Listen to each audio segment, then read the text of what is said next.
Goeiedag sê familie en vriende, julle is so groet in die naam van die Here Jesus Christus. Die Here is op die troon, die Here het ons bewaar, het ons uitgespaar, en ek en u is nog aan die kant van die lewendes. Die Here is 'n waarmaker van sy woord, hy laat nie vir ek en u alleen nie. Die Bybel sê dan uitdruklik, so lief het hy ons gehad, dat hy sy enigste gebore seun gegee het, sodat ek en u nie in hom hoef verlore te gaan nie. En ek wil vandag met ons praat rondom die woord van die Here wat opgeteken is in die boeke van Handelinge 3 vers 8 tot vers 10. Handelinge 3 vers 8 sê, en hy het opgespring en gestaan en het rondgeloop en saam met hulle in die tempel ingegaan, terwyl hy rondloop en spring en God prys. En die hele volk het gesien hoe hy daar loop en God prys. En hulle het hom herken dat het hy was wat by die skone poort van die tempel gesit het om te bedel. En hulle is vervul met die verwording en verbasing oor wat met hom gebeur het. Ek wil op vers 10 highlight staan vandag, familie. Wat ingeskakel is, luisteraar, vers 10 sê, en hulle het hom erken dat het hy was wat by die skone poort van die tempel gesit het om te bedel. En hulle is vervul met verwording en verbasing oor wat met hom gebeur het. Ek wil vandag staan by die gedeelte, by die titel, en hulle sal jou herken. Ek wil dit weer noem, hulle sal jou herken. Die Bybel sê in die boeke van Handelinge 3, en daar was 'n man wat gesit het, en hy het Petrus en Johannes gesien. Die Bybel sê, en dit was op die 9de uur, die uur van gebed, waar daar 'n man wat aangedra was van sy geboorte af, en hy het gesit by die tempel, en sy begeerte was net om 'n almoes by iemand te kry. Sy begeerte was net, as ek net deur die dag kan kom, sal dinge vir my, ek sal baie bly wees om net deur die dag te kom. En die Bybel sê, en almal het verby hierdie man geloop. Maar ek dink die Here het hierdie man sy oë blind gemaak, omdat daar sekere hoogmoedige mense verby hom geloop het. Baie mense eien die Here vir homself toe, en baie mense dink dat die Here het wit voetjies, en baie mense dink ons kan die Here bribe met ons besittings, met ons finansies, ons kan die Here bribe. Maar die duiwel is 'n leienaar. Ek en u kan die Here nie bribe nie. As die Here ek en u geseën het, kan geen mens die seën van die Here af wegvat nie. God word nie beweeg met die hoeveel besittings wat ek en u het nie, die statusse wat ek en u in vandag se lewe het nie. God word beweeg deur 'n sondaar wat sy hart vir die Here gee. God word alleen beweeg deur iemand wat sê, Here, hier is ek. Ek gee my lewe oor aan u. Ek neem u aan as my persoonlike verlosser en saligmaker. Dit was nooit die plan van God vir ek en u as mens om eendag te sterwe nie. Het was nooit vir ek en u, die plan van God was nooit dat ek en u onder omstandighede gebuk moet gaan nie. God se plan vir ek en u is baie groter. Is die vyand wat wil hê ek en u moet soos bedelaars sit. Nadat die Here vir ek en u 'n geleentheid gegee het. Hy het alles vir ek en u gedoen aan die kruis. Wanneer ek as persoon 'n testament het, dan sit ek sekere mense in my testament. En wanneer ek afgesterwe het, dan word my testament gelees, en die testament kan nie uitbetaal alvorens ek nog lewe nie. En hierdie testament het uitbetaal vir hierdie man wat gesit het voor die poort, het die testament uitbetaal en gesondheid was deel van sy erfposie. Genesing was deel van sy erfposie. Ek weet nie wat ek en u die Here vandag vertrou nie, maar weet dit wat die Here gedoen het aan die kruis was meer as genoeg. Die Bybel sê, en hier kom Petrus en Johannes op die uur van gebed, stap Petrus en Johannes na die tempel toe. En die Bybel sê, en hierdie man begin by homself sien, hier kom manne van die Here, van die lig van die Here, was in hierdie twee manne. My vraag vandag aan elke luisteraar, aan myself ook, sien mense nog die lig van Jesus Christus in my persoonlike lewe? Sien die mense nog God se lig deur my skyn? As mense na my kyk, sien hulle nog die oplossing van hulle probleem? Kyk mense nog vandag na die kruis en sien die oplossing wat die Here gebewerkstellig het aan die kruis? Hierdie man sit en sy verwagting is 'n almoes. En ek en u sit en ons verwagting is net dat die Here ons siele moet red, ons familie moet red. Miskien sit ek en u vandag daar, soos hierdie verlamde man daar gesit het en sy verwagting was 'n almoes. Dalk is jou verwagting 'n werk. Jou verwagting is gesondheid. Jou verwagting is dat die Here jou huwelik moet herstel, dat die Here jou kind moet genees van drugs af. Wat is jou verwagting? En ek wil vandag vir jou sê dat die mense gaan jou herken, maar jy moet 'n verwagting hê. Hierdie man het gesit daar en sy verwagting was 'n almoes. Vandag, familie en vriende, moet ons die woord van God ons eie maak deur Matteus 6 vers 33, wat sê, soek eers die koninkryk van God en al hierdie ander dinge gaan vir jou bygevoeg word. Nou verstaan ek hoekom die Here stuur vir Petrus en Johannes op die uur van gebed om te gaan na die tempel toe.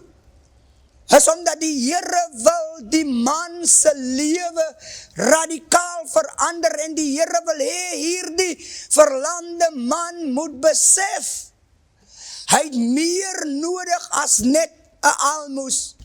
Hy het meer nodig as net 'n huis. Hy het meer nodig as net 'n kar. Hy het meer nodig as net geld. Want die Here het geweet, as hulle hom geld kan gee, gaan hy weer môre kom sit by die tempelpoort en hy gaan weer kom bedel. Maar die Here se plan was om die man se lewe radikaal te verander. God se plan is nie net dat jy genoeg geld moet hê, 'n huis en 'n kar nie. Sy plan vir jou lewe is dat jou lewe radikaal moet verander. Dis hoekom die Bybel sê Petrus en Johannes is op pad na die uur van gebed toe. Hoekom Petrus? Die Bybel sê Petrus is die enigste een wie Jesus gesê het, Petrus, op jou, op die rots gaan ek my kerk bou. Hoekom? Is omdat Petrus het die belydenis gedoen wie Christus was. En die Here wil jou, laat mense jou herken wanneer jy bely dat Jesus Christus is die seun van God. Die enigste seun wat aan die kruis gesterwe het. Jesus gestuur vir Petrus en Johannes. Hoekom stuur hy Petrus en Johannes van, hy wil hê, hierdie man moet tot belydenis kom.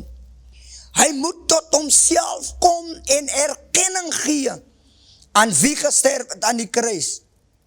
En die Bybel sê dat Johannes is die een wat die Here gedoop het, wat gesê het, ek is nie waardig om u te doop nie.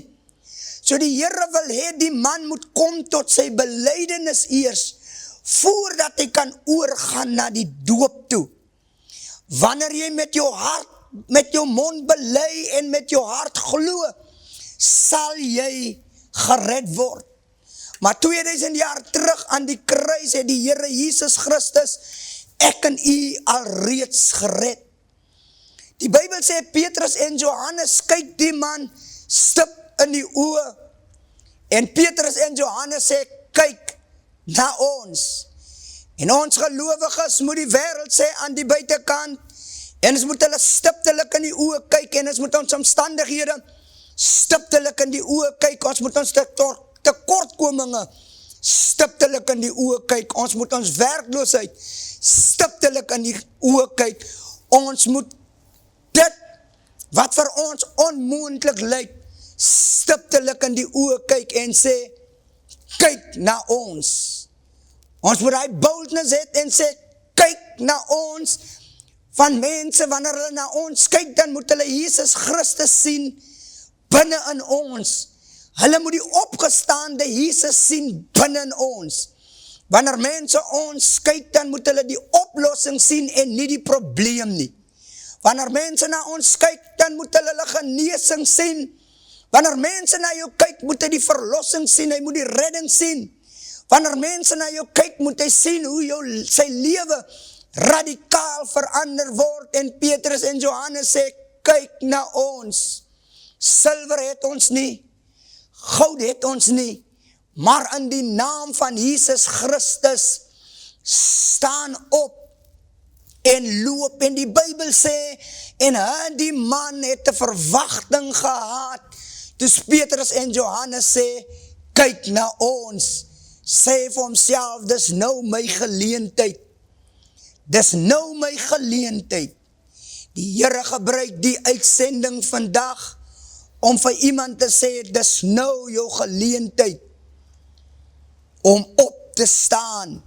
Die Bybel sê, toe hierdie man, na Petrus en Johannes kyk, het hulle gesê, silwer en goud, het ons nie, maar wat ons het, in die naam van Jesus Christus, staan op. En hulle vat die man aan sy regter enkels, en hulle tel hom op.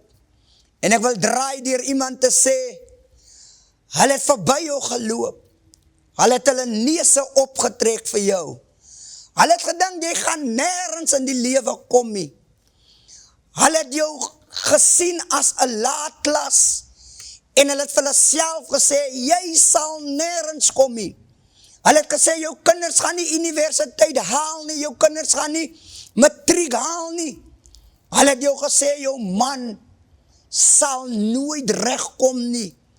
Hulle het jou gesê, jou familie sal alkoholiste dood. Hulle het woorde oor jou gespreek. Maar ek kom vandag en ek haal die woorde af. Ek verbreek vandag die negatiewe woorde, wat mense na jou toe gespreek het, wat gesê het, jou kinders gaan dit nie maak nie, jou huwelik gaan dit nie maak nie, jou man gaan dit nie maak nie, jou gesin gaan dit nie maak nie. Toe die Here sê, toe sal hom aan sy regter enkels vat, toe staan hy op, toe stap hy in die tempel in, dieselfde mense wat verby hom gestap het om herken in die tempel, hulle gaan jou herken. God gaan seker maak, hulle herken jou, hulle het gedink, jy gaan het nie maak nie, maar hier is jy. Hier is jy in die tempel in, hulle het gedink, jy sal nooit kan in die tempel instap nie, maar toes die Here jou lewe verander, toe stap jy in die tempel, en as hulle wat te neergekyk het op jou, wat gedink het, jy gaan nêrens kom, jy herken jou nou. Daar sekere families in Saldanha in die Weskus, oral in Suid-Afrika, Van mense gedink dat jy gaan dit nie maak nie, jou familie gaan dit nie maak nie, jy het vir jouself ook gesê, ek gaan dit nie maak nie, maar vandag herken mense jou. En mense sien vandag, dat die Here is saam met jou. Die geheim van jou sukses is nie, waar jy bly, wat jy aantrek, wat jy ry nie, wat jy in jou bank het nie.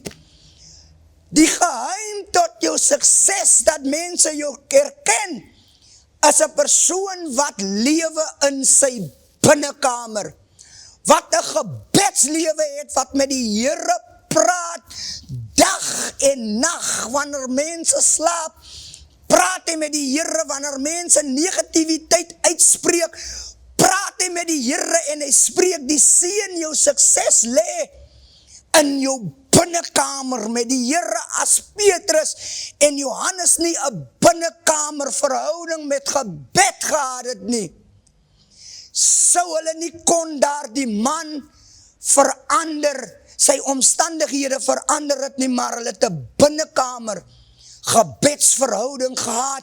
Dis hoekom daar die man by geen ander leier wat in die tempel ingestap het, geen ander gemeentelid wat by die tempel ingegaan het, 'n almoes gevra het nie, van hulle het nie 'n gebedslewe gehad nie. Maar hier, Petrus en Johannes het 'n gebedslewe, en die man se lewe word heeltemal verander, en hulle sien, hierdie man, hulle herken, hierdie man van die Here is op die troon. Die Here, die man se lewe verander, en hulle het hom herken. Familie en vriende, hulle sal jou herken. Laat hulle mag dink nog, jy is nog waar jy is. Jy is definitief nie waar jy was nie. Alhoewel jy nog nie is waar jy is nie, maar as jy 'n gebedslewe het, en jy het 'n binnekamer verhouding met die Here, dan is jy baie verder as wat jy dink jy is. Hulle het neergekyk op hom, gesê die man vra net vir 'n almoes. Hy gaan permanent bly in hy omstandighede, maar die Here het sy lewe verander, en hulle het hom herken. God gaan seker maak in die seisoen, dat mense jou gaan herken. Ja, mense gaan jou herken. Ek maak het los in die seisoen, gaan mense jou herken. Al wat jy moet doen is, kry 'n binnekamer verhouding, kry 'n gebedsverhouding, kry 'n gebedslewe. Doen soos die woord sê, gaan in jou binnekamer, maak die deur agter jou toe, bid tot jou verborgene God. Hy wat in die geheim is, gaan jou in die openbaar antwoord. Ek sluit af deur iemand te sê, onthou, wanneer mense jou gaan herken, bly humble, bly nederig, moenie mense nou wys, het gedink ek gaan nergens kom nie, kyk waar is ek nie. Geen wonder die Bybel sê, die wat wil roem, moet in die Here roem. Dis nie uit jouself uit, wat mense jou gaan herken nie, is jou gebedslewe, en jy moet weet wat het is, om vry te spreek, wat het is, om te vergewe. Die Here seën jou. Evangelist Nathan Besuitnout. Amen.